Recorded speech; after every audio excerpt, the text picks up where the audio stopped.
اس دنیا میں بڑے ظالم لوگ آئے، بادشاہ بھی ظالم آئے اور عام لوگوں میں بھی بڑے بڑے ظالم ہوئے ہیں۔ انسانیت پر ایک ایسا داغ، ایسا دھبا جسے پوری دنیا فرعون کے نام سے جانتی ہے، جس نے ظلم کی داستان رقم کی، جو اپنے وقت کا اور آج تک کا بہت بڑا ظالم اور بہت زیادہ لوگوں کو قتل کرنے والا تھا۔ جب حضرت موسیٰ علیہ السلام پر اس کا بس نہ چلا، یہ حضرت موسیٰ علیہ السلام سے بار بار ہارتا رہا۔ کبھی اس کے سانپ حضرت موسیٰ کے اژدہا کے سامنے سب کے سب پھیکے پڑ گئے۔ کبھی یہ کوئی حربہ استعمال کرتا، کبھی کیسے ہی حضرت موسیٰ علیہ السلام کو نیچا دکھانا چاہتا، لیکن نہ دکھا پاتا۔ اس کی وجہ یہ تھی کہ وہ اللہ رب العزت کے نبی رسول بن کر کے آئے، اور رسول جو ہوتا ہے وہ اپنے زمانے میں سب سے زیادہ طاقتور ہوتا ہے۔ حضرت موسیٰ علیہ السلام کے دور میں جادو کا بہت زیادہ بول بالا تھا، جادوگری لوگ جانتے تھے۔ سامری جادوگر جو تھا وہ بہت بڑا جادوگر تھا، اس کے جادو آج بھی دنیا میں لوگ استعمال کرتے ہیں۔ تو حضرت موسیٰ علیہ السلام سے جب وہ نہ جیت سکا تو آپ کا جانی مالی دشمن بن گیا۔ اس نے کیا کیا کہ بنی اسرائیل جو کہ آپ کی قوم تھی، ان کے اوپر بہت ظلم کیا، ان کے بچوں کو ذبح کرنا شروع کر دیا، جہاں ملتے قتل کر دینے کا حکم تھا۔ بہت سارے اس نے لوگوں کو قتل کیا۔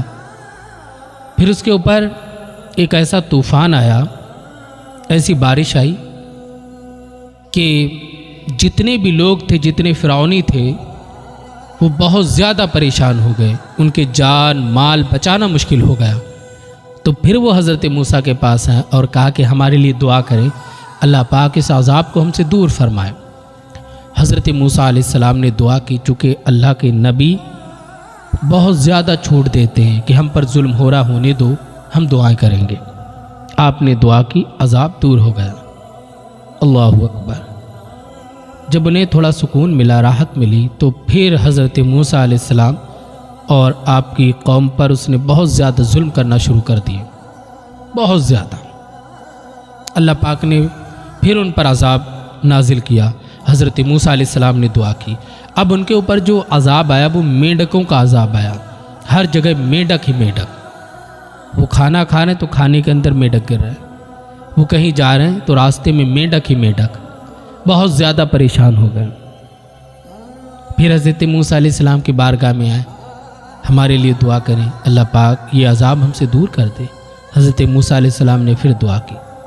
پھر یہ زندگی آرام سے گزارنے لگے۔ کچھ دن گزرے، پھر ان کی سرکشی بڑھی، پھر انہوں نے ظلم کیا، حضرت موسیٰ علیہ السلام کو ستایا۔ فرعون جو تھا وہ خدائی کا دعویٰ کرتا کہ میں خدا ہوں، اور اپنے چاہنے والوں کو اپنا سجدہ کرواتا، اپنے آپ کو معبود کہواتا، اپنی عبادت کرواتا۔ ذرا غور تو کریں، جس اللہ رب العزت نے طاقت دی، زبان دی، قوت دی، چلنے پھرنے کا ہنر دیا، دماغ دیا، یہ ظالم انسان وہ چیز اپنے لیے استعمال کروا رہا۔ ارے خدا کو عبادت کی جاتی، اللہ پاک کے خدا کو سجدہ کیا جاتا، یہ اپنے آپ کو سجدہ کروا رہا۔ خیر، حضرت موسیٰ نے دعا کی، وہ مینڈکوں کا عذاب چلا گیا۔ پھر جوں کا عذاب آیا، ہر جگہ جواں ہی جواں، بالوں میں، کھانے میں۔ پھر ایک عذاب ایسا ہے کہ ان کے ہر چیز خون بن رہی، مگر یہ تب بھی ایمان نہیں لائے۔ پھر ان کے اوپر ٹڈیوں کا عذاب آیا، بڑا مختصر میں بتا رہا ہوں آپ کو۔ ٹڈیوں کا عذاب آیا، ٹڈیوں نے ان کی کھیتیاں خراب کر دی، ان کے گھروں کو چاٹ گئیں، ان کے بچھانے اور اوڑھنے کے بچھونوں کو ختم کر گئیں، سب کچھ ختم کر دیا چاٹ چاٹ کر کے۔ جب فرعونی بہت زیادہ پریشان ہو گیا، اور اللہ پاک کی حکمت یہ تھی کہ وہ خون کا عذاب ہو یا ٹڈی کا عذاب یا میڈکوں کا عذاب وہ فرعونیوں پر ہو رہا تھا، لیکن حضرت موسیٰ علیہ السلام کے چاہنے والے محفوظ تھے، ان کے اوپر وہ عذاب نہیں ہو رہا۔ اب ٹڈیوں نے سب کچھ ختم کیا، پھر یہ حضرت موسیٰ علیہ السلام کی بارگاہ میں آئے، ہمارے لیے دعا کریں، ہم آپ پر ایمان لے آئیں گے۔ مگر یہ لوگ ایمان نہیں لائے، سرکشی میں رہے، ظلم کرتے رہے، حضرت موسیٰ علیہ السلام پر بہت ظلم کیا۔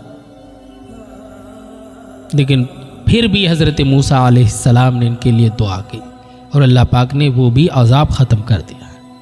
بہر کیف جب پریشانی میں آتے حضرت موسیٰ علیہ السلام کی بارگاہ میں جاتے، ہمارے لیے دعا کریں، آپ دعا کرتے تو ان کا عذاب دور ہو جاتا۔